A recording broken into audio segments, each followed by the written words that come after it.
Welcome back to the Reference Desk. My name's Andrew Baldock, and I used to host a show on CJSW called The Freak Show. This was a 2 a.m. to 6 a.m. show dedicated to finding bizarre oddities buried in the CJSW library. Not something totally dissimilar to the Reference Desk. Well, in the early days of that show, I had a co-host, my then girlfriend, now wife. She would spend many hours with me pursuing the library for hidden gems. Well, one night we're going through the rock vinyl, and my wife pulls out a record and proceeds to scream. In her horror, she tosses the vinyl towards me, and thankfully I caught it, so I turn it over and I see a wonderful piece of cover art bearing a close-up of a lamprey eel on a white backdrop. If you've never seen one before, I'll give you a second to Google it. You'll see what I mean when I say it's something out of the mind of H.R. Giger. Are you done? Okay, so of course we ended up playing this album on the show that night, and it's also the topic for today's episode of the Reference Desk. Prepare yourself, Calgary, for the Power of Lard.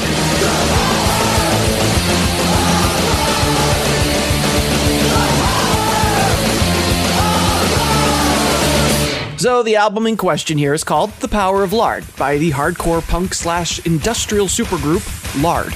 This project is the brainchild of the Dead Kennedys' Jello Biafra and Ministry's Al Jourgensen. The rest of the band has been, over the years, a rotating door of Ministry members, including Paul Barker, Jeff Ward, Bill Riflin, and more. Normally I would mention here how the worlds of industrial and punk collided to form this cacophony of anti-establishment riffs, but it isn't really written anywhere. Not that I could find anyway. What I can tell you is that when they debuted in 1989, it wasn't really expected. But it wasn't a surprise either. At this point, Jourgensen had already collaborated with Ian MacKaye of Minor Threat and Palehead, so the appearance of yet another collaboration with a legend of punk seemed to be a natural progression. So on to the album itself, which is a 40-minute EP consisting of 3 songs. The first track, The Power of Lard, is actually a bit reminiscent of the first Palehead song, I Will Refuse. It's a gradual build of rollicking drums that rises to an incredible energy. Have a listen yourself. Lard, you can see it in the clouds up in the sky. Lard floats by and clusters in our water supply. Lard, it's all of us, man, in our pores and in our hair. Lard, what we conceal in this corny clothes we wear. Lard is all.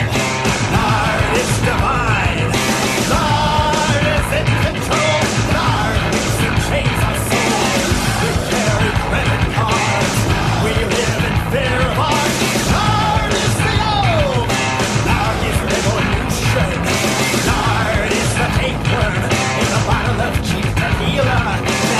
Alive at night as something bites your nipple.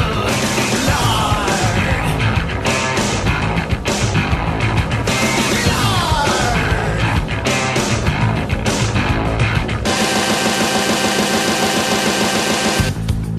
Now, while The Power of Lard is a fantastic kick in the pants to start the album off, it doesn't quite have the biting lyrics one would expect from Biafra.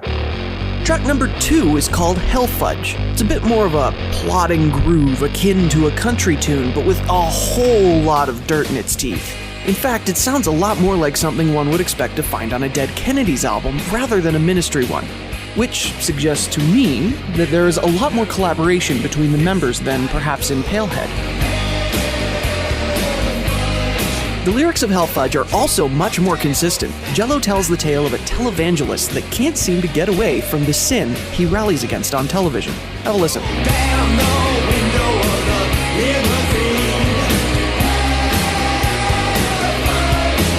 I'll pay $15 to perform for me. I ain't giving you one penny more. Gonna buy another TV station for the Lord. And as for the last song on The Power of Lard, well, remember how I said the album's 40 minutes long? Well, the first track is about 7 minutes, the second about 5. That leaves a whopping 32 minutes for the third and final track of the album, Time to Melt. An incredible opus of repetitive, plodding riffage. Lyrically, it appears to be about drugs, which isn't much of a surprise given the title, but the colorful language of Jello Biafra definitely makes for a unique song about such subject matter, even if it's a bit tough to understand.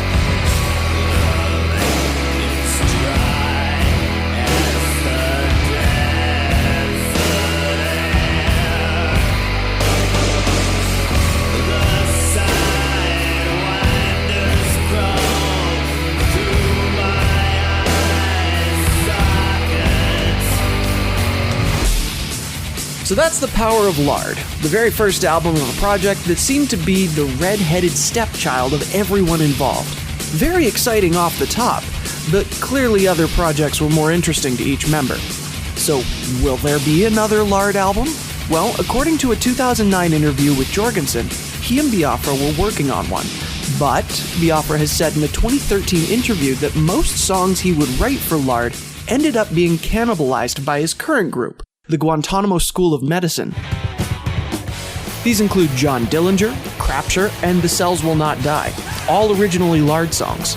Biafra stated in the interview that he can't hold on to them primarily because of the uncertainty of Lard returning, but also because of how Jourgensen does songwriting. To quote Jello, I came at it a little differently, because of course you bring something to Al, and Al is in charge, and if he wants to completely change the song to something else, that's what's going to happen. He does have these really good, dare I say, pop songwriter instincts from back when he was trying to make pop hits with the early synthesizers and synth-pop version of Ministry, and all that he applies to what he does now. Where if you bring him a riff, he's probably going to want to simplify it into the most power-packed, catchy thing he can. So, in the end, I guess creative differences are to blame for the death of Lard. It could also be because of the now-deceased Lard and Ministry member Mike Satya, who really was the only one pushing to get Lard going again. In fact, he flew out to see Biafra and the two of them riffed out what could be good Lard songs. But without that energy, and without available time due to Ministry and Guantanamo School of Medicine, and without a strong call from fans, it looks like Lard has found its time to melt. That's it for this week's episode of The Reference Desk. Keep an ear out for the next time I pull some long-forgotten gem out of the expansive CJSW library.